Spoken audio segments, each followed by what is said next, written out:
alhamdulilahi rabbil alamin laay wax. li ma war def naa ko. du ma tiit du ma ragal du ma tapet te góor laa ci dëkk bi laa dëkk. tekki fi te di fi def teranga fu ma neex laay daagu bokk ci famille bu baax di noobu li teg ci. képp ku fi def sa yëfu baax doole ak sa yëf luñ lay xeebe kooku yow la engagé. du dëgg ay millions laa jël fay ko.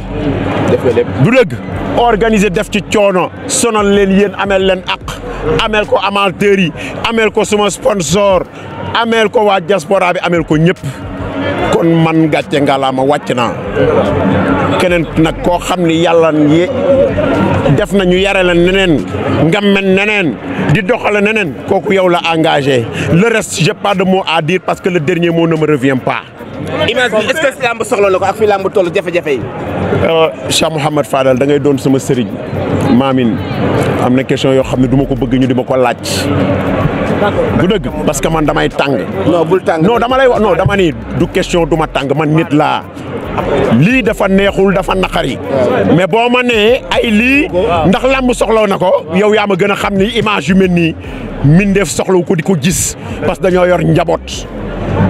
gis nga doomu aadama bu ñu demee ba jël ci ay nit ci 17 millions sénégalais nommé leen defe naa ni leneen lañ doon xaar mais du li ñu image yi ñu gis tey. lépp léegi xam ne xool ngay waxee lu tax lépp ci ñàkk teggin la ak ñàkk yar lépp loolu la mais nañu des ak seen ñàkk teggin ak ñàkk ngor. dama ni tu me dis que ni Assane Waalo xol laay waxee.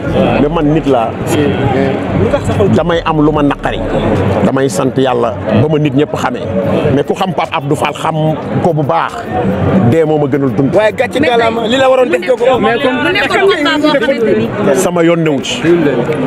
man du ma juge. du ma àttekat du ma police du ma gendarmerie. du ma CNG. li ma war mooy.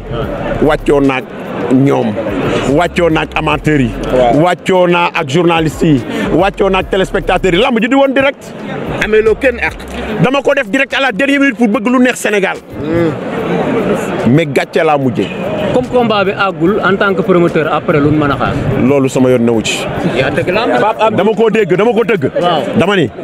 maa ngi toog di déglu ñi nga xam ne ñoo yor lamb ñoo koy gérer bu ñu xasee ba jël décision danaa leen woowaat toog waxtaan ak yéen. bul ne gàcce amoo gàcce li la war lépp def ko. non non du question gàcce man awuma gàcce déggoo ma de. waxin laa la wax dama ni Sénégal tey gàcce moo fi am.